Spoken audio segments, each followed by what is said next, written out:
Thank you very much. Good afternoon, everyone. And good evening, Sandra and Ayak. I think it must be evening now in Juba. My name is Samuel Dhol Ayuen. I'm a medical doctor. I did my medical degree at Makerere University in Uganda. And I'm currently doing my Masters of Science at University of Oxford, Nuffield Department of Medicine at St. Edmund Hall as my college. So I'll just add on some of the things that my colleagues, that is Ayak and Sandra, talked about the COVID-19 situation in South Sudan. But basically, my presentation will be on the health, social, and economic impact of COVID-19 in South Sudan. This is the organization of my presentation. I'm going to give you a general background on COVID-19, a global perspective, and then COVID-19 pandemic in South Sudan, and then look at the health and social impact of COVID-19 in South Sudan. So briefly, as all of you are aware, on 31st of December 2019, when people were about to end 2019, Wuhan Municipal Health Commission reported a cluster of cases of pneumonia in Wuhan, Hubei province, that is in China. These infections were caused by what was later discovered to be the SARS-CoV-2, that is a novel coronavirus. The signs and symptoms that the patients presented with were similar to those of SARS, that is the severe acute respiratory syndrome that had occurred in 2012, and the MERS in 2002, and then the MERS, that is the Middle Eastern respiratory syndrome that is associated with camels, mainly in Saudi Arabia and around the Middle East. So the symptoms were similar to this, and people didn't know what was actually happening. So this later became known as the COVID-19, that is the coronavirus infectious disease that was discovered in 2019. WHO declared it a public health emergency of international concern on 30th of January 2020, just a month later. And this was after 7,818 cases were confirmed in China and 18 other countries where it had rapidly spread. So on 11th of March 2020, after witnessing rapid spread and severity of cases of the disease, WHO declared it COVID-19 a pandemic. That means it had spread outside China and to very many other countries. So it was on a global scale. It was no longer an epidemic as it was in China. It was now all over the world. And it became widely spread, and Africa was not spared. So on 14th of February 2020, Dr. Ala Azaid, the Egyptian Minister of Health, confirmed the first case of COVID-19 in Egypt. This was the first case of COVID-19 in Africa. Nigeria later declared the second case in Africa at the end of February. Most of the unidentified imported cases were arrivals from Europe and the United States, rather than China, where the virus originated. So basically, we were not importing cases from China, we were importing cases from areas where COVID did not originate. Lesotho was the last African country to report a case on 13th May 2020. So it was the last man standing in Africa as far as COVID-19 is concerned. It sustained at least 6 months of no COVID-19 ever since the outbreak occurred. So in South Sudan, we were not spared too. And this picture is showing a health worker trying to demonstrate to the people in South Sudan, in the villages and in the neighborhoods in Juba, what COVID-19 is and the symptoms. So this was part of the communication strategy that Dr. Ayak and Sandra talked about earlier. So dry cough, fever, difficulty in breathing, and tiredness. As I will tell you later, most of these symptoms were not occurring simultaneously. Someone would present with only one or two or all of them in some cases. So in South Sudan, the first case of COVID-19, like Dr. Ayak talked about earlier, was reported on the 5th of April, 2020. The patient was a 29-year-old female who had returned from Netherlands via Addis Ababa on 29th February, 2020. So the first case was not actually South Sudanese, was a humanitarian worker that was working with one of the organizations in South Sudan. She had developed fever, cough, headache, and shortness of breath. She was identified and later tested by the National Public Health Laboratory in Juba on 4th of April, 2020. So the testing was done on 4th of April. However, the confirmation of the case was on 5th. That underpins the situation in South Sudan, where we had only one laboratory with delay. We do not have much experience on the PCR and all those testing strategies. So basically, some of them initially would be transported to Uganda at the Uganda Viral Research Institute, and then later brought to Juba until full capacity was later developed. So there used to be delay in confirmation of cases. So South Sudan became the 44th country to confirm a case of COVID-19 in the WHO African region. So most of the COVID-19 cases in South Sudan were asymptomatic, like Ayak said earlier, and do not require hospitalization or treatment. And this actually exacerbated some of the misconceptions people had that the disease is of the white people, Caucasians, and Chinese. So it's because most of the people who got the disease were just there at their homes. They did not need hospitalization. They didn't need any supportive care. But of course, that was not all the population. There were people who needed care and hospitalization, those who had severe disease. But unfortunately, they could not get that care because the healthcare system in South Sudan was not well prepared, just like many healthcare systems in the world, to handle such a pandemic. So patients with severe disease don't get the needed supportive treatment of oxygen therapy and ventilation. Many patients with severe disease succumbed due to lack of capacity to manage complications.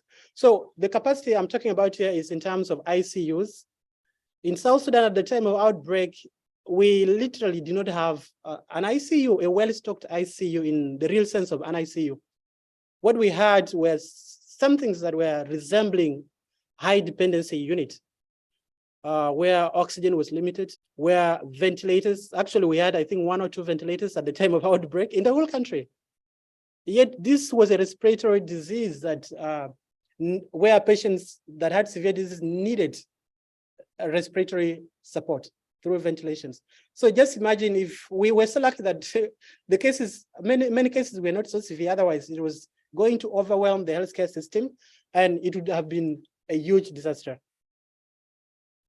And we did not have doctors that are specialized in critical care. Anesthesiologists, we didn't have many of them. I think there was 1 or 2 at that time.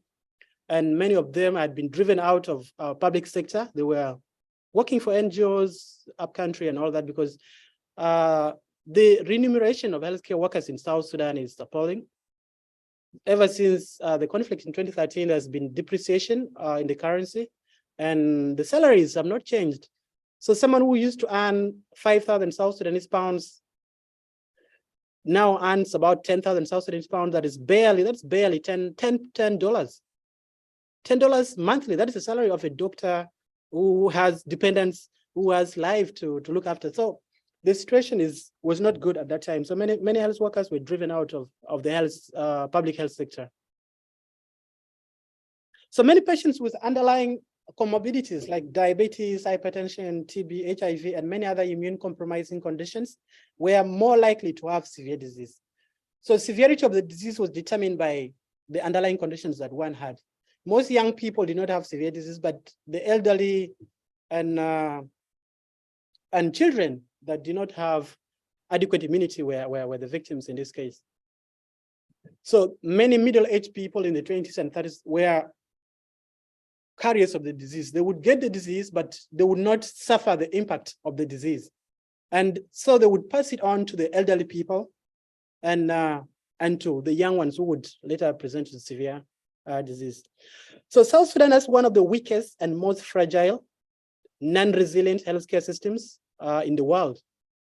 Our healthcare system, like Ayak and Sandra talked about earlier, is mainly run by the non-governmental sector. That is the international organizations and the national NGOs are the ones that run most of the healthcare sector, and that is more than 56% of the funding, healthcare financing in South Sudan comes from donations and international organizations. The government, I think, spends barely 20% in terms of expenditure on health, and that is less than 2% of the general health spending. This is far, far much lower than what the Abuja Declaration talked about. In early 2000, many African countries converged in Abuja, Nigeria, and deliberated on why the healthcare sector in Africa was still lagging behind in terms of human resource, in terms of equipment. And one of the major reasons was underfunding, chronic underfunding of the health sector. So they agreed that at least 10% of your national budget, the national health spending, or at most 15% should be dedicated or earmarked for healthcare. That was it. As we speak now, I have not seen any country that has achieved that, not even the most sophisticated economies in Africa, the South Africa, Nigeria. They are still there, but South Sudan is far, far behind in terms of achievement of that target. So it was one of the ill-prepared to effectively respond to COVID-19, just like many healthcare systems in the world. Many systems were not prepared for a pandemic, but I think most were better prepared than South Sudan. I think South Sudan was the worst prepared. So South Sudan's health sector, like I said, is chronically underfunded. The Sudanese civil war before independence and the 2013 and 2014 civil wars exacerbated the chronic underdevelopment in the health sector. So war comes with destruction, war comes with deprivation of development, and it comes with injuries and trauma that Sandra talked about earlier as the second largest cause of mortality in South Sudan. And that trauma is not only physical. There's a lot of psychological trauma that is in South Sudan. Many South Sudanese are traumatized, the so-called post-traumatic stress disorder from war, from many other intersectionalities that many South Sudanese face, the women with many other societal problems. So COVID-19 exacerbated comorbidities like chronic kidney disease, diabetes, and hypertension. So besides its direct impact as COVID-19 in terms of respiratory symptoms and all that, people who had COVID-19 had worse outcomes for other conditions like kidney disease, diabetes, and hypertension because of the interaction of the disease, COVID-19 and these other diseases. There were limited ventilators, like I talked about earlier, and few skilled health workers who were highly undermotivated. So most of them are there, but there's no motivation to work. So they could not rapidly deploy to handle the emerging situation.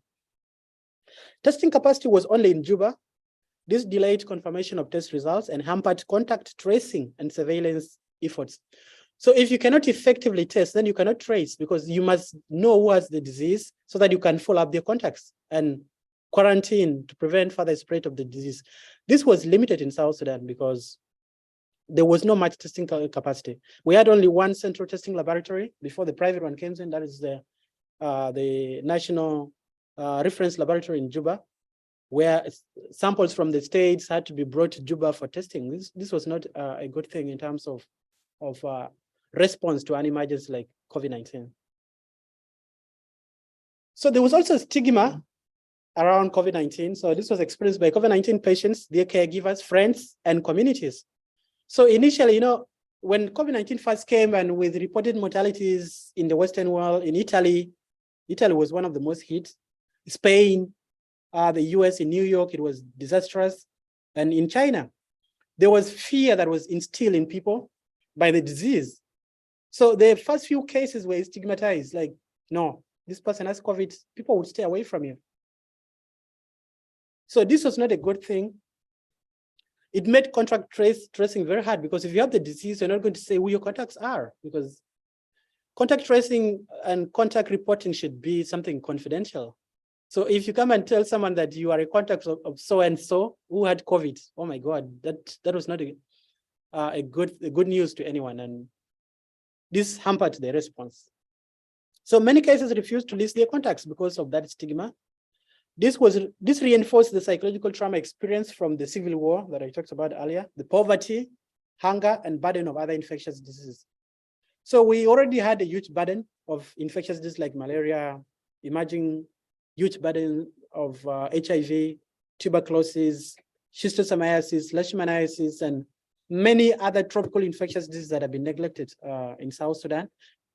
South Sudan was already facing that burden. Then now there was COVID-19 adding on to that. So this was worsening the healthcare situation in South Sudan. So many patients that recovered from COVID-19 and those that had been quarantined reported anxiety. So besides the physical effects of the disease, there were psychological effects of the disease. And this exacerbated the already existing cases of PTSD among the South Sudanese populace. The psychological and mental health issues were never addressed, partly because of limited capacity and lack of insight from the patients. So it's like mental health or psychological health campaigns in South Sudan are not so robust like the physical health campaign.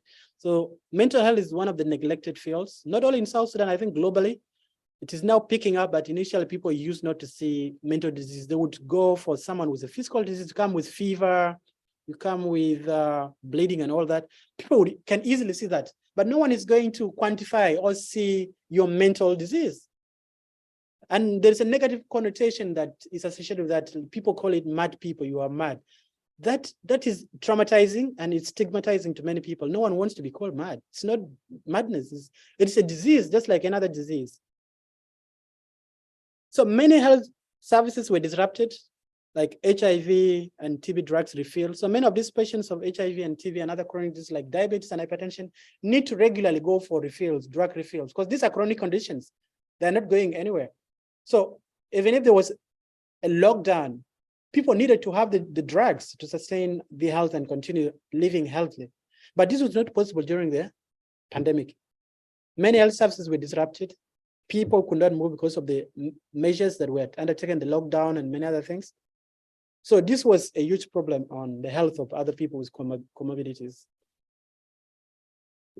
So those were the health impacts of COVID-19 in South Sudan. On the social impact of COVID-19, many of these things were, I think, talked about earlier, but lockdown measures, including closure of schools, places of worship, and banning of cultural dances, wrestling concerts, and many other public events, were effected 3 weeks before the first case was confirmed. So before then there was any case in South Sudan, there was already lockdown. But that did not prevent the first case from being reported, because most of these lockdown measures were not tightly effective, like they were not regulated. People did not adhere to the lockdown measures. Why?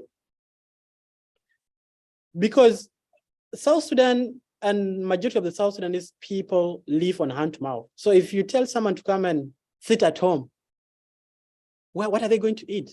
They had to work on a daily basis to get something to eat. So if you lock them down and you're not providing food, you're not giving them alternative measures, maybe giving them grants, money transfers, that like what the US did, then you don't expect them to just sit at home and die of hunger. People actually used to say, it's better for me to die of COVID than die of hunger. So many people did not respect the measures that had been put in place, and they went about their business. Many people would not put on masks. They would not do that and all that. So the response measures were not so effective. Government never provided any food relief to cushion the poor during the lockdown. So it was only in the peripheries, and much of the rations were going to the IDPs, the internally displaced persons and refugees. So the rest in the cities like Juba could not get food. So they had to fend for themselves. And this was one of the distribution points for food in the villages. So basically much of the food was distributed in villages. In the cities where people have to work to earn a living, it was hard to get something to eat. So more than 7.5 million people needed humanitarian assistance, like Sandra talked about earlier. However, 1.6 million people were internally displaced IDPs in different parts of the country, and 181,000 of whom lived in protection of civilian sites, the so-called POCs in Juba, in Malakal, in Bentiu. And they needed food because they were not doing anything. They were in camps. So they were confined in one place. They didn't have any economic activity ongoing there because of the lockdown measures. And because of the nature of the camps themselves. So they could not get anything to eat and they needed humanitarian support. So all these were worsened by lockdown measures and disruption of movement of goods, services, and people. So lockdown meant that goods that were supposed to move from the capital or from the neighboring countries that were being imported were no longer coming as usual. COVID-19 control measures exacerbated the high rates of poverty, poor living conditions, large household sizes, inadequate access to water and sanitation, and low literacy rates. So in South Sudan, especially in the cities and even in the villages, people live in extended families.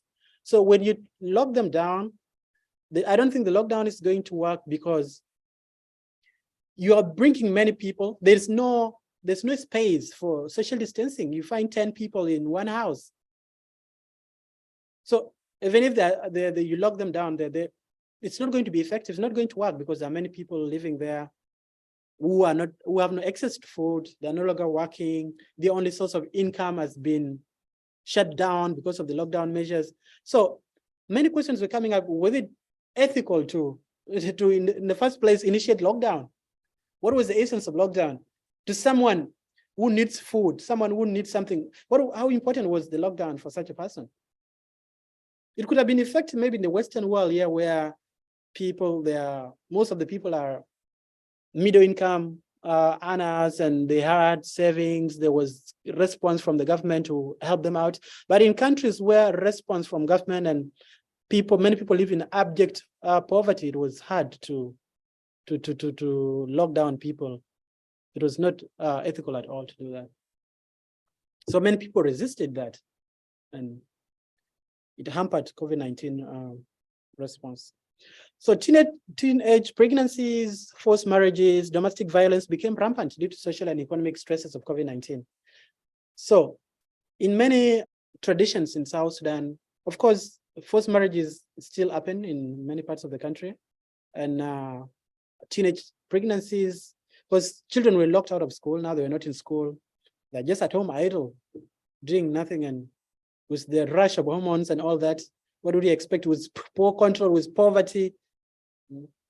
So they exacerbated the already existing cases of such problems.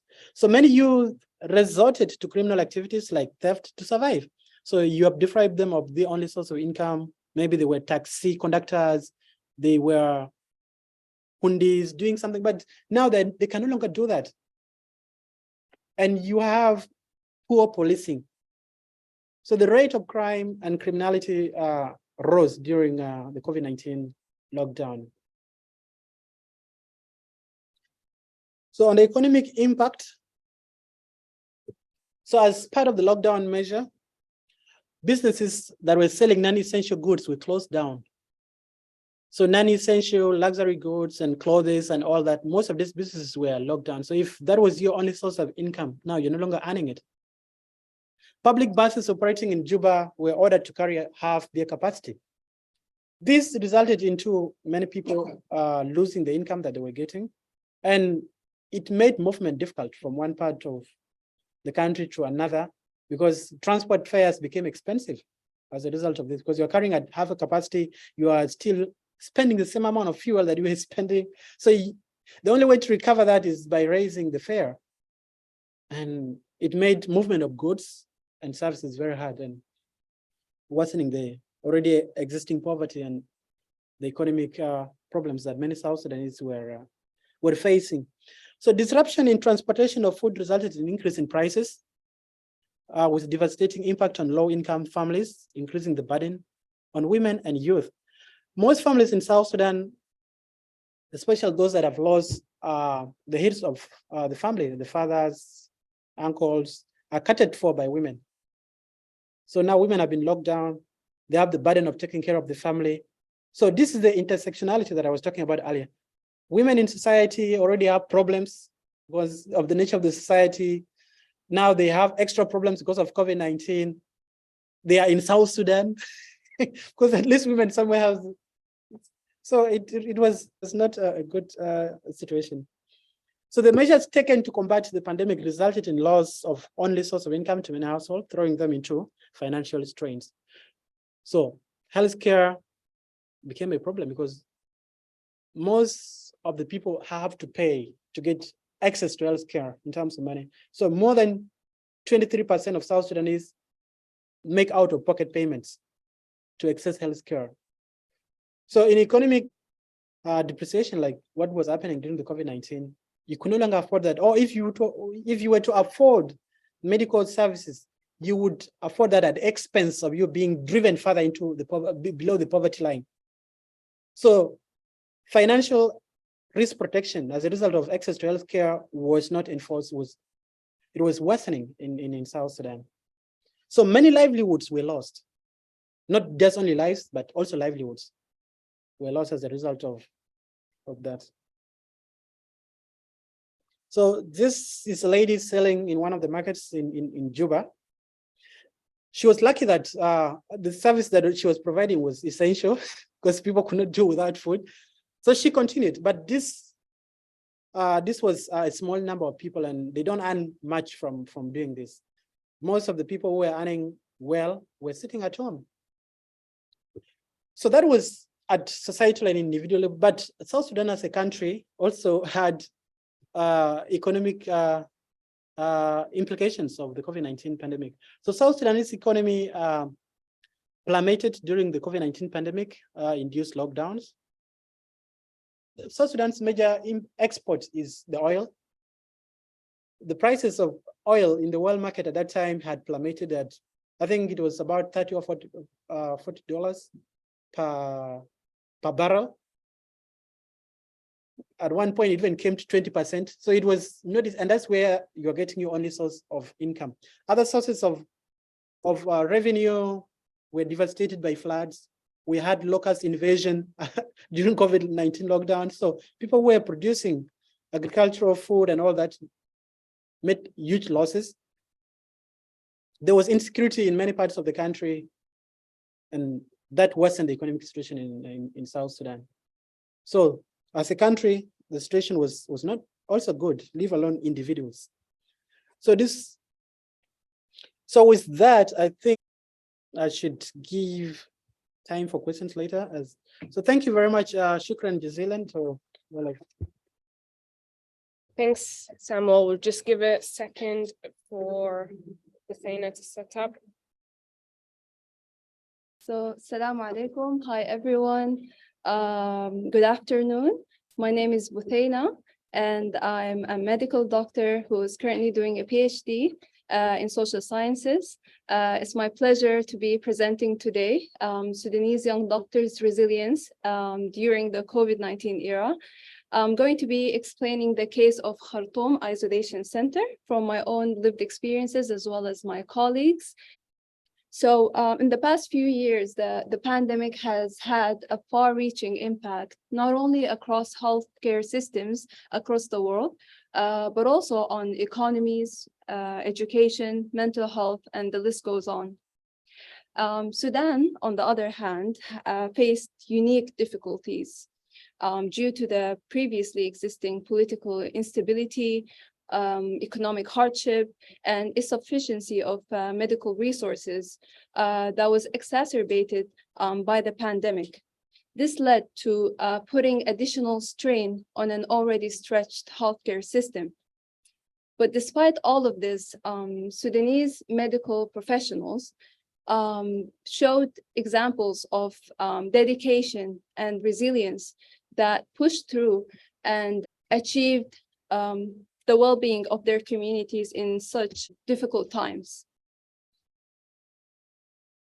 So I'm going to start by giving a brief talk about the COVID-19 situation in Sudan, followed by an overview of the Khartoum Isolation Center, then the establishment of Khartoum Isolation Center, the patient's journey, and then our approach in applying a multidisciplinary team approach, and then breaking down the challenges into three themes, and then showing how we overcame these challenges through examples of resilience and innovation.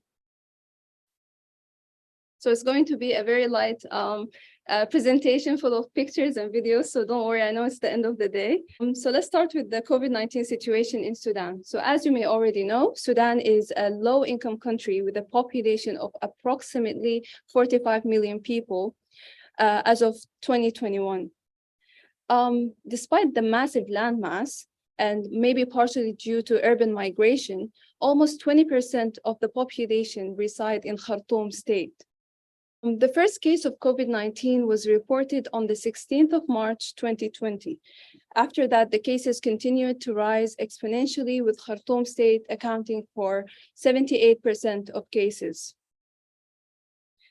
As you can see here, these maps were taken from a paper by Abdelrahim and authors, showing to your right the cumulative COVID-19 infection, and to your left the cumulative COVID-19 mortality. And as you can notice, Khartoum state having the highest rate of both the infection and mortality rate. And then if you can notice, there's a gradient pattern of cases decreasing from north to the south. This could be explained by several reasons. One of them could be due to the dense population in Khartoum state, and it could also be due to better availability of testing resources in the capital in comparison to the rural parts of the country. The Khartoum Isolation Center is located on the Isbitalia Street, which is this one. It's a very famous street with a lot of medical facilities, from labs to hospitals to primary healthcare centers. So Khartoum Isolation Center was established on the eastern part of the Khartoum Teaching Hospital. The layout of the isolation, the center is made up of an eastern ward and a western ward with a capacity of 80 beds and 8 ICU beds. The 8 ICU beds had only 2 ventilators, so not essentially fully operating. The staff, we had 25 doctors, 35 nurses, 2 lab technicians, 3 pharmacists, 4 infection control specialists, and 2 nutritionists and 2 statisticians.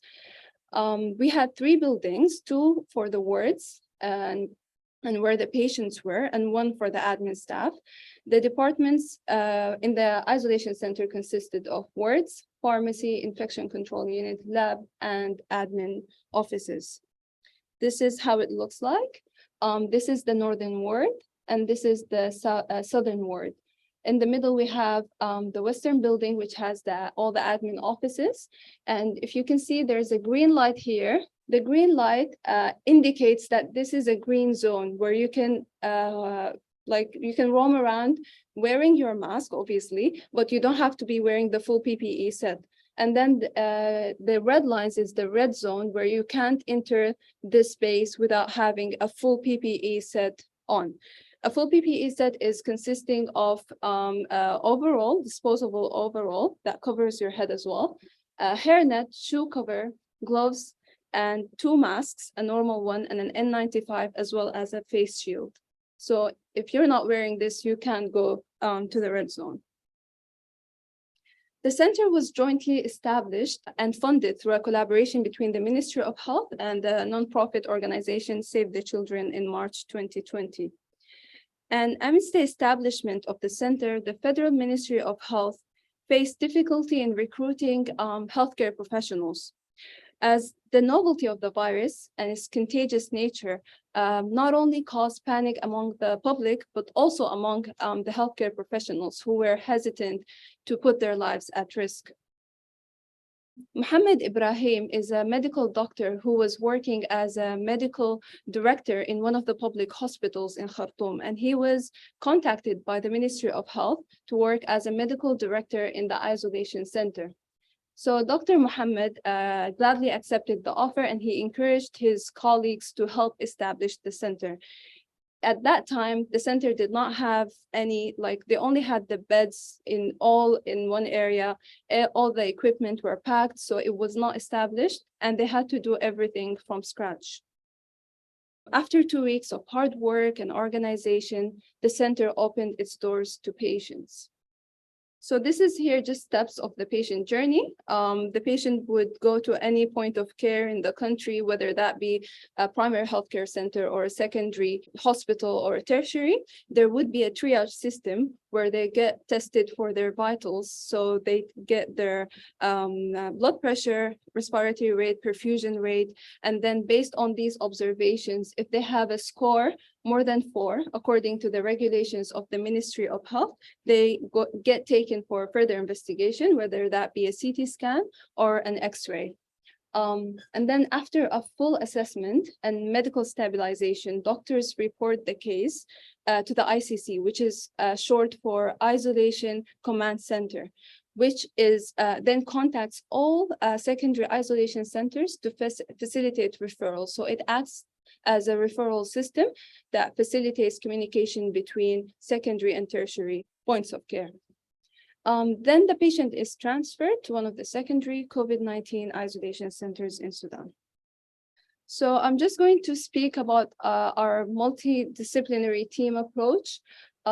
This was very crucial in our patient management, and I believe it contributed to some of the positive outcomes that we had. We would have morning meetings every other day. Everyone has to sit together, discuss the patient's case, their progress, all the shortcomings, and how to solve them. This would consist of 5 disciplines. Obviously, the medical and nursing staff responsible for admitting the patients, taking full history examination, and then writing the management plan that would then be monitored by the nursing staff 24/7.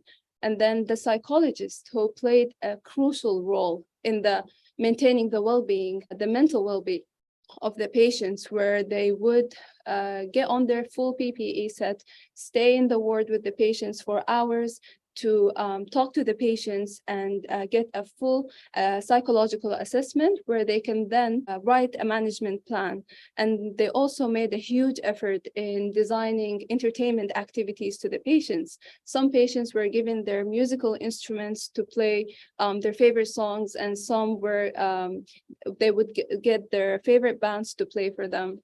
And then we have the nutritionists who we would sit with them every day, discuss the patient's progress, and according to the vitals like the blood pressure and diabetic records, the nutritionist would put a diet plan tailored according to the patient's state. And then the clinical pharmacist, a very, very important decision makers in our management plans. They would advise us on specific antibiotics to be given to the patients, specific fluid levels that we would then use to guide our management plan writing. And then the most strict discipline of all disciplines, the infection control, we used to run from them when we see them in the corridor. They were very dedicated. They followed the plans, the guidelines very strictly. We weren't allowed to not have a mask on anywhere, even indoors. And they were consisted of 4 people who would make sure that we wear the PPE correctly, sanitize us before we see the patients.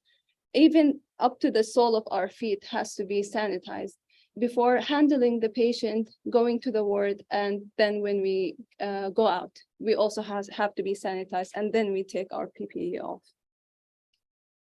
So the challenges are so many, and I don't think a PowerPoint would even be enough to list the challenges, but I just listed some of the challenges and grouped them into 3 themes. So resources, politics, and the psychological aspect.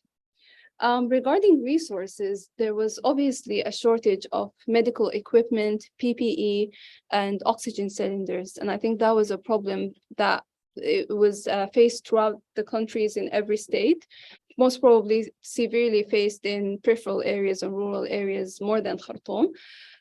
There was a shortage of critical staff. We did not have any consultants with us, and no physiotherapists, which are very essential in managing COVID-19 critically ill patients.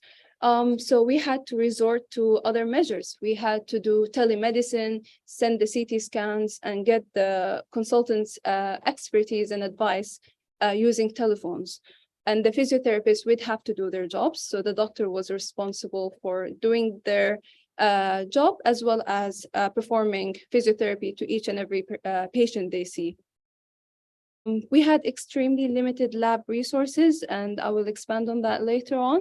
And then the politics, obviously, Sudan at that stage, it was 2020, so we were just transitioning from a military rule to a civilian rule. So we were ruled by transitional government, and that contributed to the fragility of the hierarchy of the Ministry of Health. This fed into difficult communication with the Ministry of Health. So we couldn't really know who to talk to because everyone's position would change every other day, just like someone mentioned in one of the presentations. So that was a very difficult aspect to deal with. And obviously corruption. We were faced with delayed payments. Some of the doctors did not get paid for the first month. And a lot of projects we'd hear about that we'd have an escalator, for example, and then it doesn't happen. So that was also contributed to the negative experience in the center. And then the last theme here, the psychological. So obviously the low morale was because of the feeling of helplessness that you have towards severely ill patients, that you don't really have a lot to do. You don't have the resources, you're not well equipped to help the patient overcome a critical stage. And then obviously the high workload that you do, what is beyond your job is description. So there's no job description here. You just have to do whatever that would maintain the well-being of the patient. And then obviously inability to see your families. The minute you agree to do this, you accept the fact that you won't see your family and friends for the next few months. So what did we do to overcome and push through these challenges? So first, what is worth mentioning is that the doctors did not have an accommodation for the first month. So when the Ministry of Health asked people to work, they did not have an accommodation prepared for them. So the doctors, and that was before I joined, so they lived in the hospital for a month. So this is a picture of the two of the staff there living completely there, not going outside the hospital because at that time there were strict distancing measures. And the second approach was pushing through when resources were limited. As I just mentioned, we didn't even have things to carry the oxygen cylinders with, so doctors would carry the oxygen cylinders up the stairs. As you notice, the building has 3 stories. So to get the oxygen to the patients in the upper stories, you have to carry the cylinder and then also perform physiotherapy to all the patients because we didn't have the staff for that.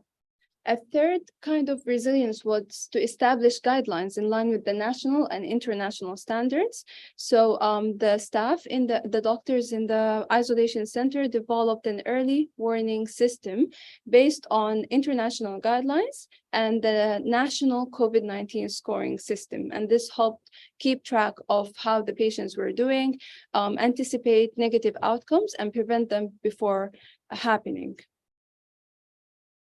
As I mentioned, the lab resources were very, very limited. So we had to take lab tests to external hospitals, which are better equipped to help us get our lab tests done. So you would be here at the isolation center, and then you would walk all the way to the Hospitalia Street here, and then you have to look you have to go through all the facilities and look for until you find the facility that would provide the test that you're looking for. Also, this was very time consuming and energy consuming as well. We were regularly communicating with the Ministry of Health, and this caused a visit by the Minister of Health, Dr. Akram Ali Tom, at that time. It was a very productive meeting. He was very responsive. He heard all of our observations, what was missing, what we needed to be provided. So I think that was also a good outcome that we had out of the regular communication with the ministry. So this is just, I don't know if it's gonna work. but I don't think it will. So this is when we had musical bands that were scheduled for us just for the mental well-being of the wider staff, and they used to be every week. So it was nice to just listen to some music and just de-stress from all the stress that you'd face during the week. And then we had international support, luckily, from Sudanese doctors in the diaspora, SAPA, which stands for the Sudanese American Physicians Association. And they committed to pay 2 months worth of living expenses at a nearby hotel near to the hospital, which was a great initiative. And we would have been able to work if it wasn't for their support. And this is a picture of the hotel we stayed at. So in terms of innovation, as I mentioned, we use telemedicine, which when we use our phones to send CT scans, consult on management plans by the consultants, and get specialist advice from senior Sudanese doctors that were inside Sudan or outside Sudan. So, and also a form of innovation was when a staff nurse collaborated with the Ministry of Health to design a cost-effective, eco-friendly face shield. And that meant we would get unlimited supply of face shield, which was also a good outcome. And then the third form of innovation here was using laughter therapy as an alternative therapy. Based on the evidence, Dr. Mihad Nasruddin took charge of this and implemented this really great idea where she got a projector and showed, I think it was Fidel, who is a famous comedian in Sudan, and the patients would, by following the distancing measures, would sit and watch the comedy show, and as it was proven to increase the well-being and the better outcomes of the patients. In conclusion, the unwavering dedication and hard work demonstrated by these frontline heroes is a testament to the human drive to help others, even in the most difficult circumstances. So let's acknowledge and appreciate their efforts and continue to show them support. And this is just a video of, I'm not sure if it's gonna work, but it's a patient who played amazing role for us in the ward.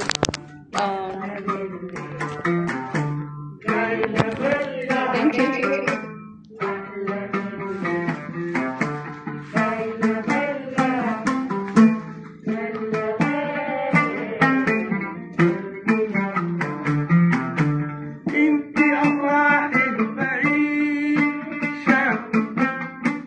Thanks so much for Samuel and Buthaina. We'll open the floor now for some questions.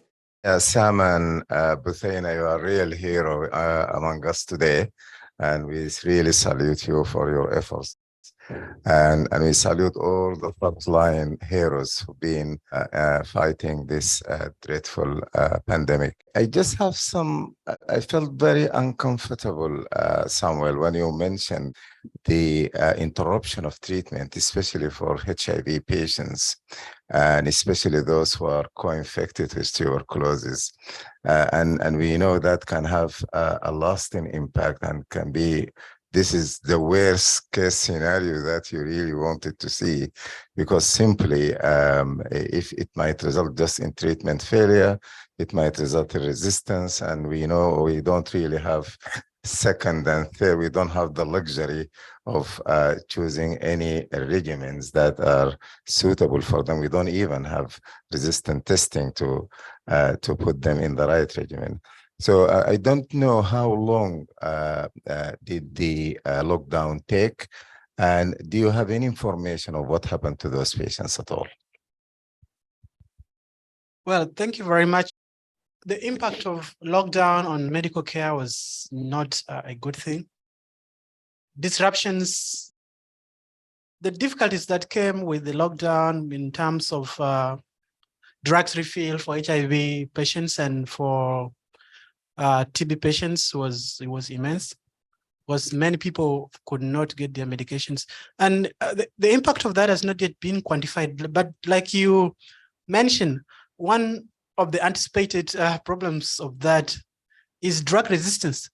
The issue of antimicrobial resistance in South Sudan up to now has not yet been quantified, but the absence of evidence is not the evidence of absence. So there could actually be huge damage on a large scale to antimicrobial resistance, but it's not quantified. In South Sudan, we don't have research institutes that are supposed to be doing that. They're supposed to follow up on the patients, see what is the extent of the problem, because if you don't know the problem, it's hard to solve. So a problem that is known is half solved. Yeah, and that is a problem we have in South Sudan. We don't have research institutes that can do that and carry out research. But the problem is there. The problem of antimicrobial resistance, the problem of deterioration of patients' conditions from lack of treatment and inadequate access to medical care and to drugs. HIV and TB patients are lucky that most of the drugs are free. At least they don't have to spend anything on getting treatment. But access in terms of distance is a problem. They may have access in terms of no cost for that, but access in terms of distance is a huge problem. Many people in South Sudan, especially in the rural areas, will have to trek for days or many hours to go to the nearest health facility. This is a huge blow to universal health coverage that everyone is aiming, all nations are aiming at, to make sure that health services are accessible to people in terms of distance and in terms of cost. But in South Sudan, it is a far dream, but I believe it is a dream that is achievable if there is commitment, political will, and support in terms of capacity building to provide. Because in some countries where there was lockdown, they came up with innovative measures of making sure that HIV patients and other patients with chronic conditions have access to their medications. There were deliveries. They would deliver them to their homes and all that. And in South Sudan, that would not be possible because of the distances from health facilities to different homes and all that. But if we can bridge the gap in terms of making sure that health facilities are brought closer to the people. There's a slogan in South Sudan that we need to take towns to the villages. And one of the ways of doing that, you're not going to carry a town and take it to the village. It's by making services accessible to people, bring them closer to people in the villages, build more hospitals closer to the people, build more schools closer to the people. And that's how the town is going to reach the people. Thank you. So you mentioned earlier on that some of the ways or the methods that things were going in South Sudan were based on Western ideologies and they worked more in Western worlds.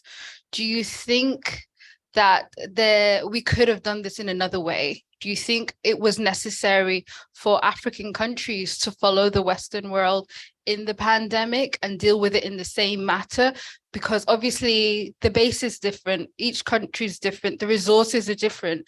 And in your opinion, what do you think could have been done different? Well, yeah, I think there's some standard responses to any outbreak or epidemic or pandemic. There's standard responses like lockdown, quarantining people. But of course, such responses need to be tailored to societies. Whereas they worked in the Western world because of the economic conditions here and the social conditions here, they needed modification in countries like South Sudan, where you have to balance the harm that is going to be caused by locking down people and the benefit of that lockdown. And that comes down to understanding the problem, understand the gravity of the situation in your country. We do not have a lot of epidemiological data, epidemiological research going on the ground to understand how the disease is. The way the disease was spreading, for example, in China or in Italy or in Spain, was not the same way it was spreading in South Sudan. So we needed local understanding of the disease, understand how the disease is in your country. And that is impossible because we do not have a capacity to do research. We may have researchers that are committed to do that, but if we do not have funding for that from the government or from other organizations and an initiative to do that, and then we are not going to know our problem. And if you don't know your problem, then you cannot act. you cannot tailor responses to your situation. And that's why people have one size fit all interventions that are not working. They may work here, but they're not working there. So we need locally initiated interventions that respond to our problems instead of just blanket intervention because they're being done somewhere else, you do them. Yeah, so I think we need to do more research, understand our problems, and then act appropriately and in trying to solve our problems. Thank you. I see Richard, you've got a question. Yes. Yeah. First question from Dr. Ayak online, and she remarks that salaries for health professionals are a huge challenge and a cause of brain drain, and were during the pandemic. And she asks Dr. Buthaina, how was the issue of salaries handled in Sudan? So Buthaina, do you have any comment on how the issue of salaries for healthcare professionals was handled in Sudan and what impact it had? Thank you. Thank you, Richard. And thank you for your question. And I totally agree with you. Doctors' salaries are a huge problem in Sudan and maybe the #1 cause of brain drain. During normal times, which is pre-pandemic or maybe now, doctors usually work in several hospitals.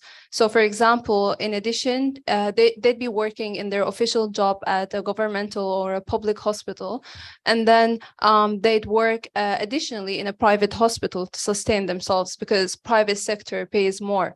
And what we get paid from the government is almost insignificant, like it wouldn't even cover for your transportation.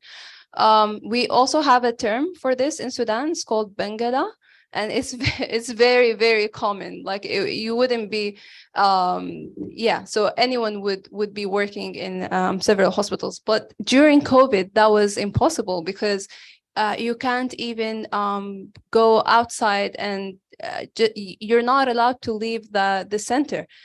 So it was impossible for you to work in another place to sustain yourself. So that was a problem, and that's why we and the doctors before us suffered from, and they wouldn't get paid. So to answer your question, and I'd be honest with you, I think majority of the staff that was working at the isolation center are now working outside Sudan. So I don't think there's anyone from my colleagues that is still there, maybe one or two people. So I think maybe the government needs to act rapidly on this problem. Because it's going to just it's just going to be a vicious cycle of doctors graduating and then leaving the country, which will have detrimental effect on the short and the long term as well. Thank you, everyone. Can I ask another question? Absolutely. So this is Richard online. I'd like to ask a question to Samuel. Samuel, you looked at the social and economic impacts of COVID in South Sudan. Can you say anything more about the impact on education, the lost time in education for children? I understand school closures in South Sudan lasted for 14 months, or at least for some schools, and that cost has been described as unsurmountable, or in similar words, it's been described by organizations like UNICEF. Do you have any reflections on that, kind of the education costs to children in South Sudan? And in a way, do you think a large mistake was made there in the extent of school closures? Thank you. Over to you. Thank you, Richard. Yeah, as one of the measures of intervention against COVID-19, schools were closed. And of course, South Sudan, a country that is barely 11 years old, was trying to catch up in terms of education, because during the war, many South Sudanese did not have access to education, and now they were trying to catch up. And suddenly, because of COVID, schools were closed. So the impact, like you rightly described, is insurmountable. And in terms of many children not getting access to education at home, because the only place they could get education was in schools. Many parents in South Sudan are illiterate. We have one of the highest illiteracy rates in the world, standing at about 70%. So in other words, more than 70% of South Sudanese cannot read and write. So some of these people that are illiterate send their children to school to be taught, and now there is a lockdown. They come back home. There's no home learning in South Sudan, unlike in many parts of the world where some people even do home coaching up to a certain age, up to 10 years before you send your children to school. That is not possible in South Sudan because of that, of the low literacy rate of about 20% in South Sudan. So the impact in terms of lost years of education was tremendous, and I think it is going to be felt in the future, because many children who were supposed to start school did not start. And many children who were already in school were stagnated. They remain in the same class that they were in 2 years, 2 years before. I mean, 2 years before the reopening of schools. So the impact is still huge, and I don't think it can be quantified now.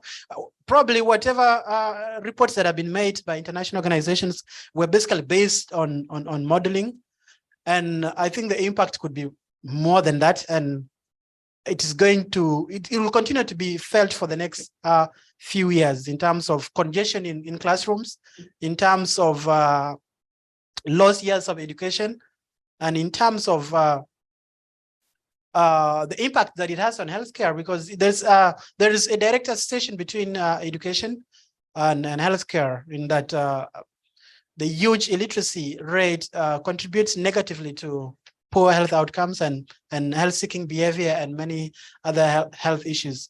So I think the impact could be much more than what has been reported, and it's regrettable. So on whether I think it was a bad idea to close the schools, it still comes down. Yeah, I think it was a bad idea, because we wholeheartedly took measures that were okay in other societies, but that were not tailored to our prevailing conditions at that time. So I think whereas lockdown was a good thing, but it should have been done in a given way. Some measures should have been implemented to ensure that there was some sort of continuity, and at the same time reducing the spread of the disease. And that's where I think the problem was, in terms of the measures, the nature of the measures that were undertaken. Yeah, but I think it was not a good idea to have just summarily closed schools. Thank you. Thank you. Ayak, yeah? Yeah, I just felt like very strongly about just adding a little bit to what Samuel just said, Richard, if that's okay. And first of all, the digital divide. Electricity is almost non-existent in most of South Sudan. The internet tariffs are super expensive. Most teachers don't have access to phones or devices that could allow them to go online as well. And so when COVID hit, and honestly, a very ridiculous rule was set where students were denied access to education, that's it. They couldn't go to school. School stops, learning stops in school. Once children get home, they have chores to run. They have other siblings to take care of. The girls have other errands to run as well. So that was a dismal failure in terms of our government implementing that, just copy pasting it. I think another thing was they did attempt 3-hour radio programming, but it was also unsustainable, financially unsustainable. And also when children are at home, they have a tendency to be assigned chores. And so it's very difficult also having the radio, having the battery, on. Buying batteries is another associated cost that was not necessarily taken into account. And then there were also rumors of the possibility of having solar-powered laptops, I think some sort of UNICEF supported initiative, but that never came to fruition. So there were attempts. It was a terrible, terrible decision on my government's part. And I agree with everything else that Samuel said. Thank you, Thanks. Jack. Thanks for that. Okay. There are no more questions. Thank you so much for all the panelists. Thank you everyone who made it here today for the presentation. And I'll just give the space for Dr. Shahi for some closing remarks. Well, colleagues and friends, thank you. We had really a wonderful day. We are enlightened about COVID, both in Sudan and South Sudan. Excellent presentation. And these will be put on the website in due course.